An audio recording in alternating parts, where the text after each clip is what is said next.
Okay, welcome to another edition of Data in the Hallway. Here with my co-host Daniel, joining us as Mhm. always from the Netherlands. Hello. And then we're very excited to have our guest today, Peter Zaitsev. I think a lot of folks may know, a founder and up until last year, CEO of Percona. Good to have you joining us from North Carolina. And in addition to Percona, you're also founder of Altinity and many other initiatives. So excited to have you. We were fortunate to have you at our own HTAP Summit back in September. And unfortunately, we only had like a 30 minutes for you to talk. Like you gave us sort of a state of where open source is today. Uh, Obviously there were a lot of follow-ups. I mean, I don't think it was just me. People had a lot of follow-up questions, so we thought this podcast would be a good format to sort of follow up on those conversations. So welcome, Peter. Hope things are going well in North Carolina. Yeah, I think a lot of people in the database or analytics space probably know who you are, but in case they don't, feel free to tell us a little bit about yourself and maybe tell us about, how you got started in the open source journey. So, Oh, yes, yeah, that is that is an interesting story. Um, some people may know what I've been growing up in the Soviet Union, later Russia, and started my professional career in the late 90s. Now, if you know something about that part of the world in that time, right, what you will know what while not all software was open source, what all software was a free software, right? And what I mean by that is what piracy was paramount, and you could just absolutely use anything, right? And then I was starting uh, my mm, first business. I chose their open source in a lot of cases for that's kind of like an ethical reasons, saying, hey, you know what, you have like sort of like a two paths because you don't really have any money like to really go and buy Oracle license, right, or Windows mhm. something, right? You can either steal software or go open source, right? And well, the open source way I went. Mhm. And my part with open source was starting as a very active user, right? Like I think one thing which was maybe kind of special about me, I had kind of no fear. I would go to Linux kernel list, MySQL mailing list, and ask a lot of stupid questions, right? And get Mhm. into some discussions with Linus Torvalds at that time, right, or Monty Videnius and so on and so Mhm. forth, right? And I think that is a fantastic way how you can learn, quickly, and also maybe kind of develop some of a reputation, which was very helpful for me. Then I applied for job with MySQL IB. Well, or actually not applied for a job, right? Mhm. Um, I was kind of sneaky. Instead of applying for a job, I wrote to Monty and said, well, you know what? I'm just looking for a job. Would you mind giving me a reference? Mhm. Like really hoping in my heart, which he would say, well, maybe you'll All come right. and work here instead, All and right. which they did, yeah. All right. No, I mean that's a great networking skill. Like that for those people looking for jobs out there, that's why networking is important, right? So, Oh yes, that's right. And I think that was a life changing for somebody who was like I was from Moscow, Russia, just graduated, right? That was a life changing event, right? And I think mhm. especially in that time, right? Because I think it's now the remote work is so ubiquitous, right? And yes, it's very much understood what you don't only have a choice to apply to local companies, you can also apply worldwide. That was not the case at that point, right? And Mhm. that's kind of an opportunity to learn how the Western companies work outside of Russia, right? Was, absolutely, instrumental in bringing me where I am today. Right. Right. So thank you, No. Mansi. Yeah. Cool. Cool. That's awesome. So yeah, I mean, I remember like I'm old enough and also spent part of my youth in Asia Pacific, and yeah, I mean, you go to computer shops and get, it was accepted norm. I mean, people that's something that's not doable today. You get just pirated copies of like Microsoft Word, right? And then you because a lot of countries like countries that are not as developed, like paying a $200 license fee or $200 for software is like, I mean, that's your paycheck, right? I mean, that's just not feasible to do. So, yeah, so it brings back memories.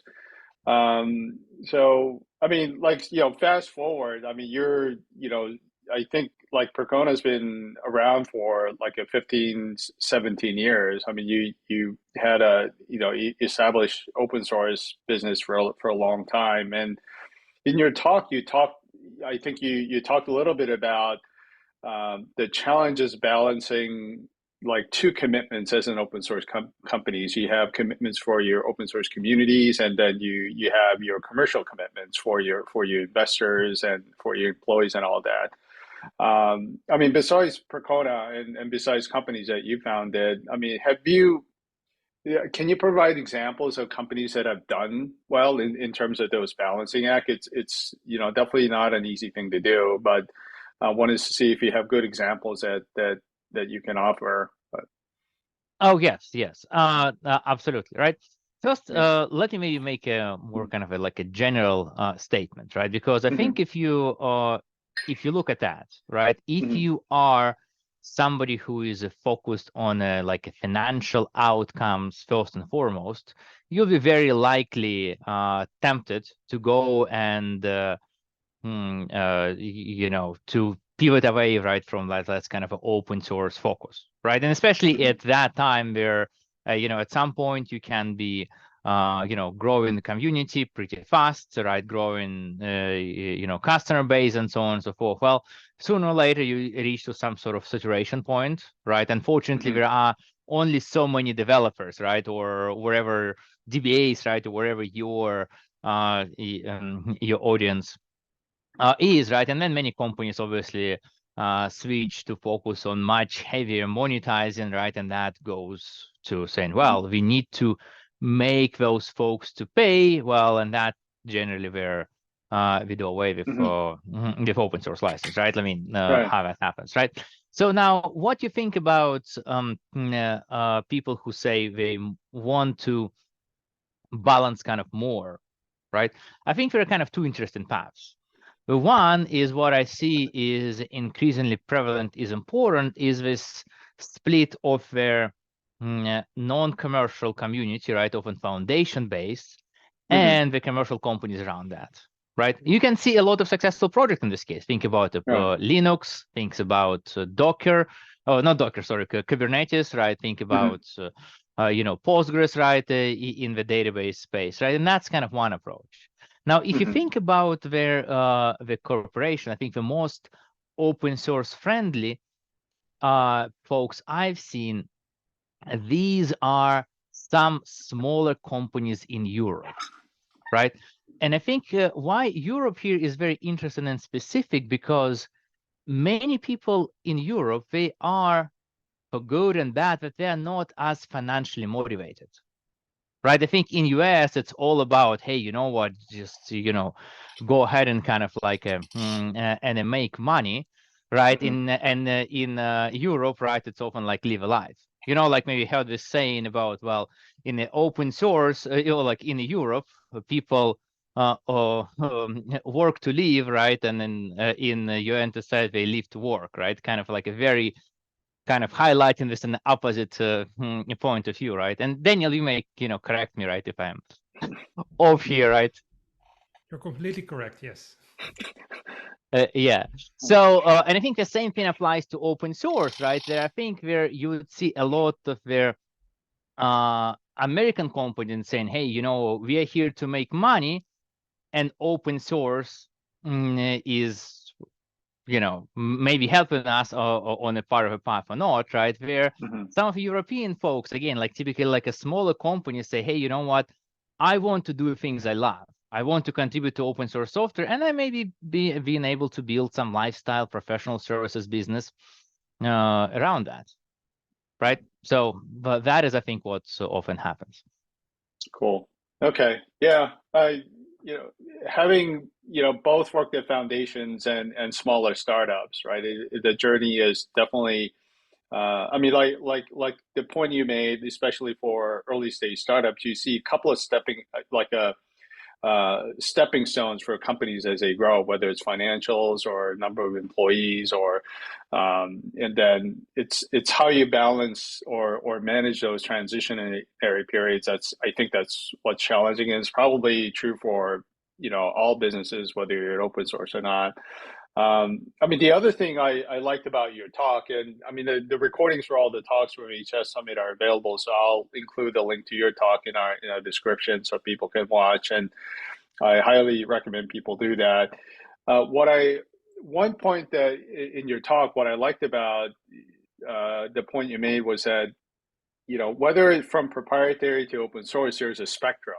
It's not like an absolute, like a black or white. Like I think that's where uh, debates almost becomes political and then very heated. Like, hey, you don't have this license, so you know you're on the wrong side of history, or however people phrase it, right? And I don't think that's very helpful. Like, because you know, I think people know me. I've been very passionate about open source communities for well over a decade, but having that absolute, you know, measuring stick, I don't think it's very helpful. That spectrum is very helpful. So, and I like the way you phrased it. There are different spectrum, and you need to make a decision. You go proprietary, like a source only, and there are a lot of different alternatives. And you know, if people look at your profile, Peter, not only those two companies that I mentioned, you've been an advisor to a lot of different companies. So when companies decide where on the spectrum they need to be, and I think it can also evolve over time too. Like, what are some of the things that like these founders and early like employees need to think about in terms of, you know, how you make that decision? So. Okay, so Yeah. so let me first maybe like reiterate what you said Yeah. about the spectrum, right? And I think that is very good both for people to who develop a software to kind of know where they are on that spectrum, as well as from a consumer standpoint, right? Hey, you know what? Because for benefits I'm looking for, right, I can use those things and not that things, right?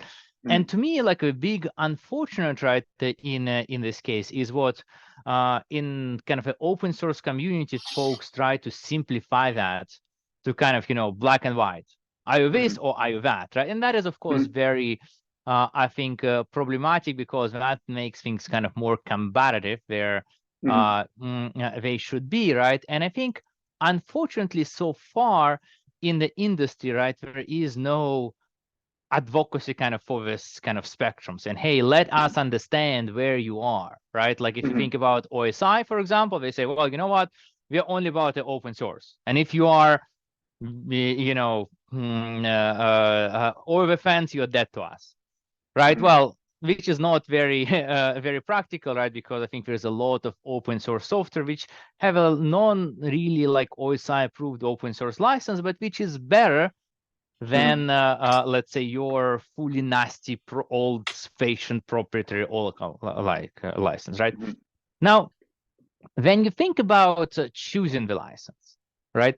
Well, I think there's like a couple of things here. What I always like to people about what exactly is your goal, right? That is one thing, right?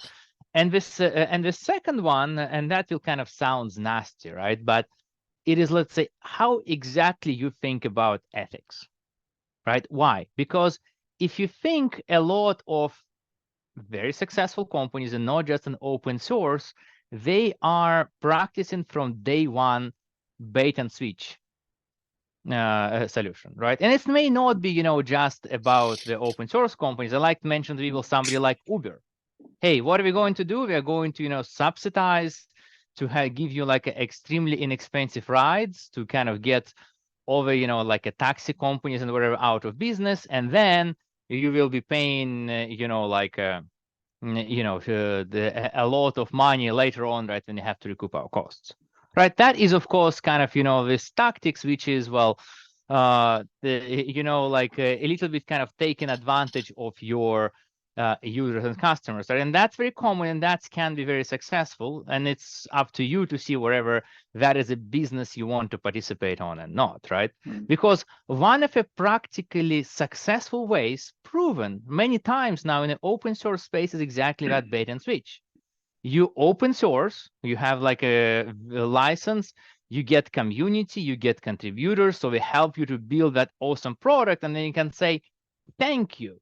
Right now, we have customers, we have a AC, enough VC money, enough to run a Super Bowl ads. So now we're just going to change the license, right? And go right? And often that is added with some sort of like a sub story, how we never planned that. Yeah, really, right? And then if you are elastic, you can even call that even like, oh, we are doubling down on open, right? Or stuff like that, right? There is a lot of that is the disingenuous stuff, right? Which I personally have a problem with, even though that's often proven to work on the market, right? And that is also I ask when I talk to people about what is their opinion about that, because that is a strategy which worked very well.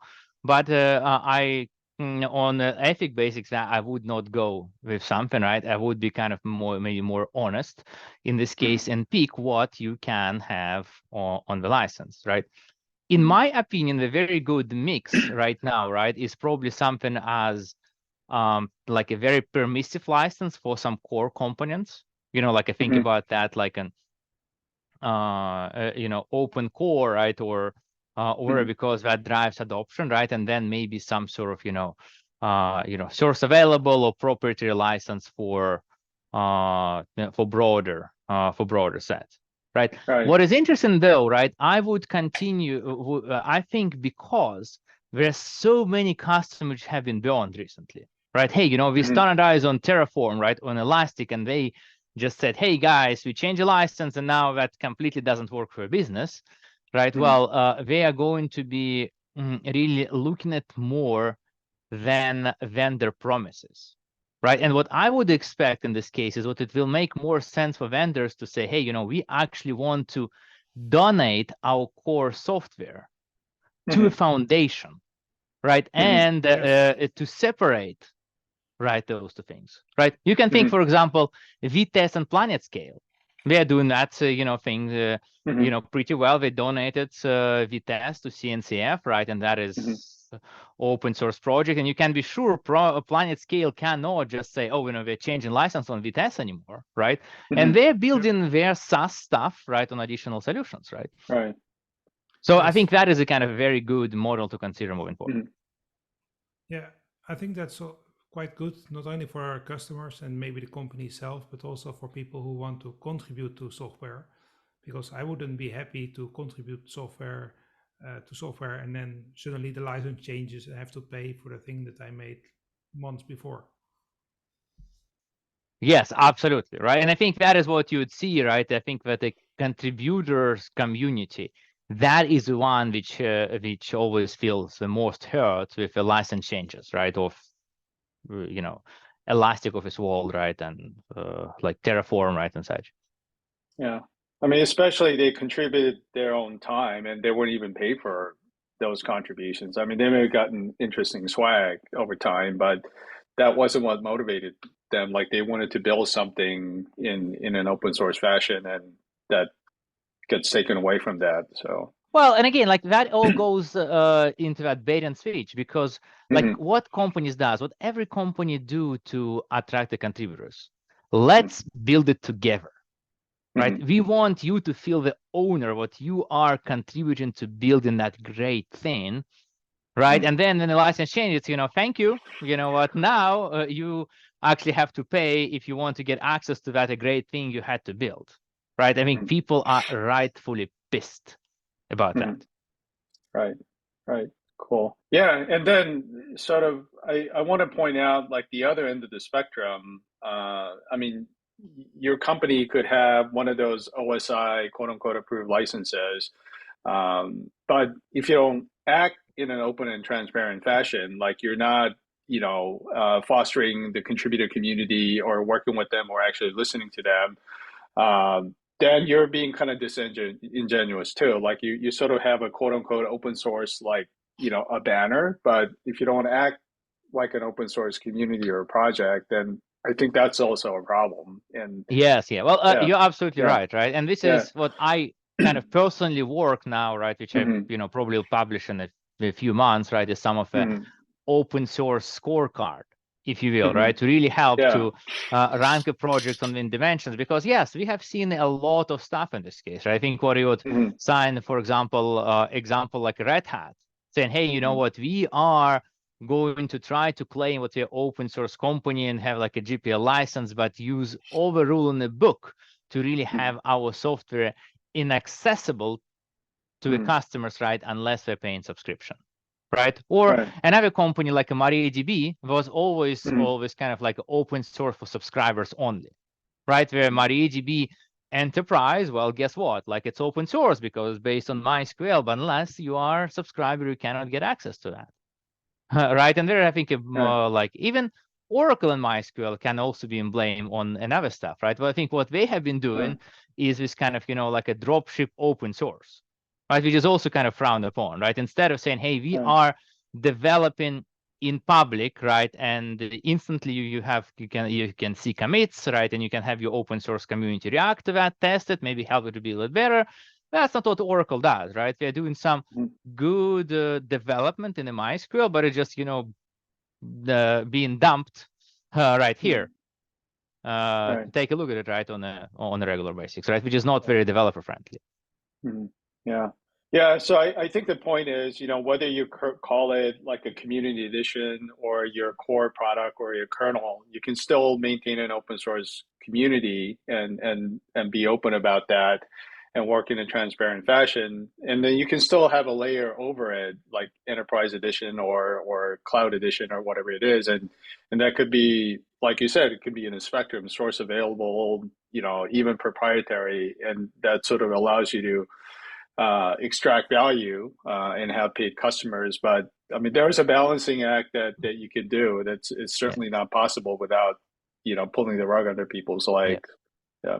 So, Well, but let me yeah, highlight one yeah, issue, what you can often yeah. see with a Mhm. open core software. And I think how that is Mhm. different from, like a Yeah. community project plus, Mhm. let's say some commercial enterprise version, right?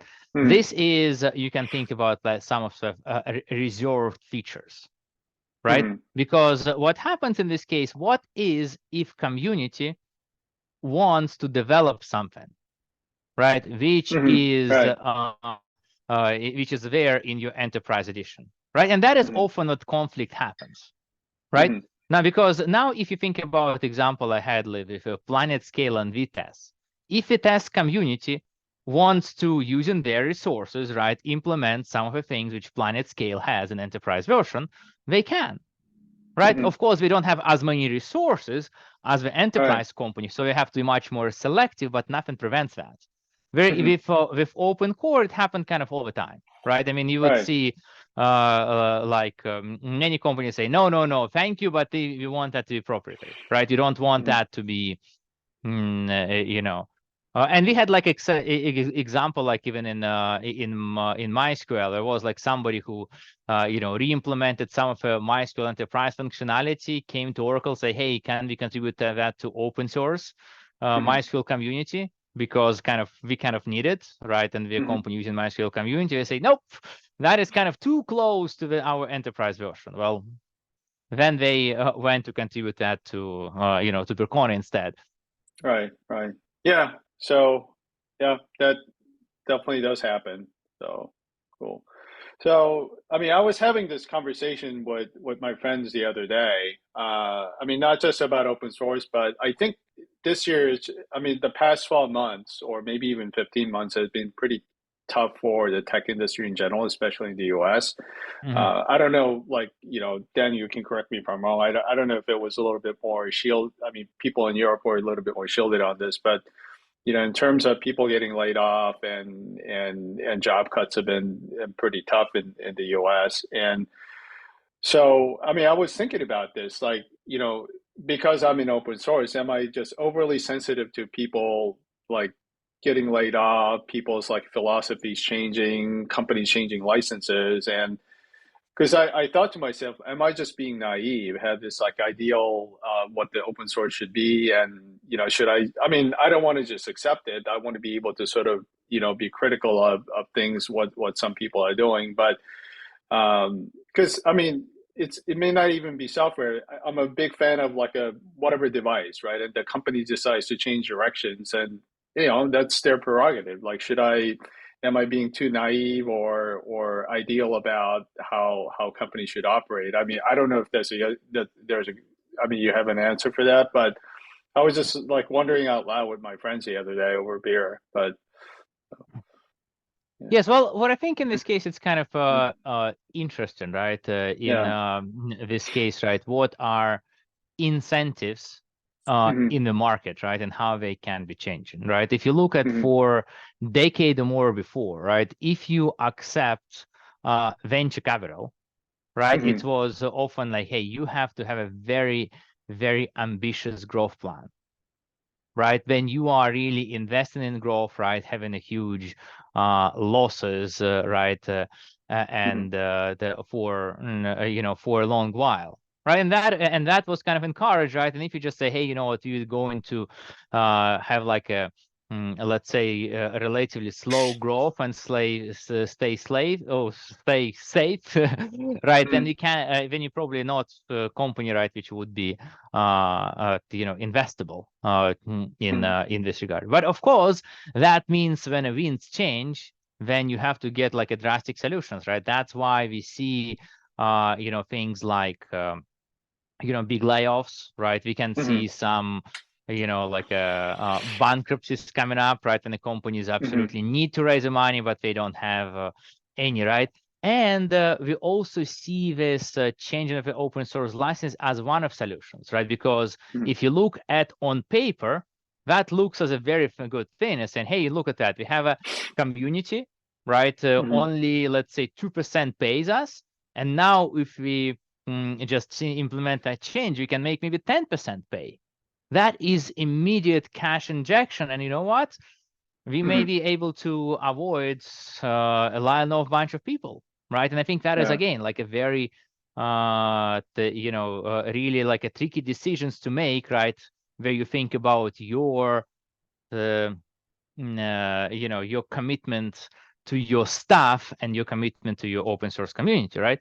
But of course, Yeah. in reality, right, look, if you are thinking things through, right, well, you kind of should understand, right, and things happen, right? Like Hmm. markets do not just go up forever, Hmm. right, or wherever, right? I mean, these things you may plan for, right? But again, it's Yeah. tough if the environment, right, rewards you only kind of having that focus on, hey, on the best case scenario, right? So I think Hmm. that's my take, and I think, as you know, right, in terms of the corner, we have been in this case much more conservative, right? I Hmm. mean, there's like a ton of companies which just started much later than Percona, right, and now is much larger than us, right? But I think our consortium approach is pretty good for our customers, right? Because they know we are not kind of gambling with them, right? There is no question about saying, hey guys, Right. you built a system to rely on us for decades to come, and you know what? We're kind of closing shop because of some Hmm. reckless decisions we took. Right. Well, I mean, Daniel, I'm trying not to put you on the spot, but I mean, what has been the sentiment like in Europe this year? Like, has it been? I mean, this year, like especially first quarter this year was especially hard. Like, is seeing a lot of my friends get laid off, and it hit me harder than my own layoff to a certain extent because a lot of these were companies that were very well established in open source, but I don't know if that wasn't as big of an issue in European markets, but Yeah, I don't think it was as big as an issue in yeah, Europe, although right, like it was all over the news and not just like tech news, but also like the general news. right. So it was something that people were certainly watching. Right, right. I mean, the pendulum does swing like a wilder like in the US, that's I mean that's similar to what Peter you mentioned earlier. Just I mean there's just it's a lot more. It's very cyclical, and then it just swings a little wilder. So good times you can have a really good time, but you know the downturn can be pretty rough. So um, I really appreciate your time, Peter. Just a couple more questions. So what's sort of your like assessment of the like open source database landscape today? Are you in general still like optimistic, like less optimistic than you were maybe 2 years ago, or you know where do you see things going forward? Like, Oh, look, I think I yeah, am pretty optimistic, right? And if you yeah, think about, especially looking at this, mm, you know, on the spectrum, hmm, right? right, Question. I think there are a lot of interesting things happening in the mm, last few years, right? Obviously, on one extent, we have a like old guard, right? You know, MySQL, Postgres with databases which with huge communities, right, which have been around for 20 plus years. But then you mm, also have this rise of a new databases for the new realities. You think about mm, where we have like a host of like analytical focused databases, like obviously like or mm, HTAP, or a lot of focus on distributed databases, you know, cloud native databases, right? So there is a lot of innovation going on in this regard. I think you also have this very interesting, I would say, like process right now is what we both have the special purpose mm, databases, right, as well as their kind of more general purpose databases, learning and implementing those features. You know, think for mm, about AI, for example. On one mm, extent, we have a slew of a vector databases, right? On the other mm, hand, you can see like all the legacy databases also implementing some sort of a, hey, vector support. You don't need mm, to, you know, leave our mm, stuff, right? And before that, the same thing happens with JSON, for example, right? You would have like a you know, document focused databases like MongoDB, right? But then also all relational databases implemented you know, some form of JSON support, right? And I think that is a very you know, exciting you know, situation in there in the industry, right? I would also specifically want to mention kind of this thing is for, you know, for a while we had, when it comes to your stateless application, Kubernetes has been becoming ubiquitous, right? And being kind of a way how you can run the applications, stateless applications on variety of clouds without having that, you know, like a severe vendor lock-in. But that wasn't the case with databases. With databases, we were kind of stuck with, oh, you should be running, you know, like a proprietary Amazon RDS, Google Cloud SQL, Aurora, all this kind of stuff, right? But I think it's just in the last 2 or 3 years, we have a data on Kubernetes becoming a mm, thing, and the more and more people becoming comfortable running open source databases on Kubernetes, having that kind of giving people a choice to avoid mm. that lock-in for their data. Yeah, I think that is a very important, right? And I think we'll see that the trend developing in the next 2 years. Cool. Awesome. Yeah. I mean, that's definitely lot of developments and a lot of companies that are springing up. So, uh, yeah. So, I guess, I mean, I'm not putting words in your mouth, but I like to use the term cautiously optimistic. I don't think it's been a tough year, but I try not to think that the world's ending like in the next few years either. So, Oh, cool. absolutely. Yeah. Well, Yeah. one thing I think, if you look at this case, right, like, Yeah. and you may heard that in my presentation too, with open Mm, source, things kind of move slow. It's often kind mm, of slow, but inevitable, right? So if you mm, look at this case, having kind of a bad year or few years, you know, 3 years, mm, yeah, you know what, that's maybe ebbs and flows and people in kind of an open source commitment, right, or mm, expectations. But I think over time, like an open source tend to win, right? Because that is genuinely provides more value to people, right? I mean, and that is Right. kind of very hard to compete, right? You can invest money in the sales team, in the marketing team, and so on and so forth, right? But if something is genuinely better, it will be known over time. You can't fight that. Right. Yeah. Cool. Yeah. I mean, I think the old adage, if your product or service isn't adding value, then you can't really dress it up like that. You're going to be found out. So cool. Well, I appreciate your time. Daniel, anything we haven't covered before we go to our last trivia question, or like? I think we're good to Go. go to the All right, trivia cool. question. Yeah, so the trivia question that we've asked all our guests, and like we said earlier, and people may have guessed based on your background, Peter. You've been living in North Carolina for a while, and Durham in particular. Tell us what you like about Durham, or what people may not know about Durham, or even Raleigh-Durham area, right? Oh, yes. Yeah. Well, you know, a couple of things, right? If you want a Yeah. trivia thing about the Durham, Yeah. right, I think Durham is probably one of those towns which has a responsible for highest ratio of people killed per capita, because that is a home base of American tobacco, right, which is Oh, responsible for yikes. for so many you know, cigarette brands throughout the world. Mhm. Though now I don't think any cigarettes are made here, and that's kind of old American tobacco campuses, you know, nice, actually, like a startup startup hub, Okay, right? cool. Yeah, I mean, if you look at the general, we have here a RTP Research Triangle, right? I Mhm. think that's a pretty cool kind of mid-sized tech hub. We have a lot of, you know, startup scene technology here.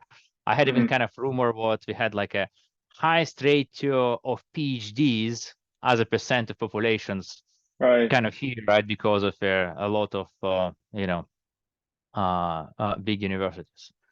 right. Cool. Awesome. I know you're a big runner and even mountaineer. Is it how's the area for running trails? Like, Yeah, well, I mean, where we are in Durham, right? It's kind of relatively flat, right? You can get to like a state park and run by the river, right? But if you really want to have some mountain trails, you can you know, go to the mountains, right? Which is, you know, a couple of hours away. And that is, I think, what I like about Durham, if you will, is on one side you can, you know, in maybe 2.5 hours you get to the nice beaches on oh, wow. Atlantic coast, right? And then also you can take an hour, 2 hours, right? And then you are in a mountain. So from this regard, that's a very very good place. Cool. Awesome. Well, thank you. I've been there to visit Duke University a long time ago, but hope to return and sample some barbecue too. So, cool. Yes, Yeah. sounds good. Cool. All right. Thanks for your time, Peter, and thanks, Daniel. Okay, I'll yeah, see you're you both welcome. soon. That Yeah. was a Bye. Thank pleasure. you. Bye.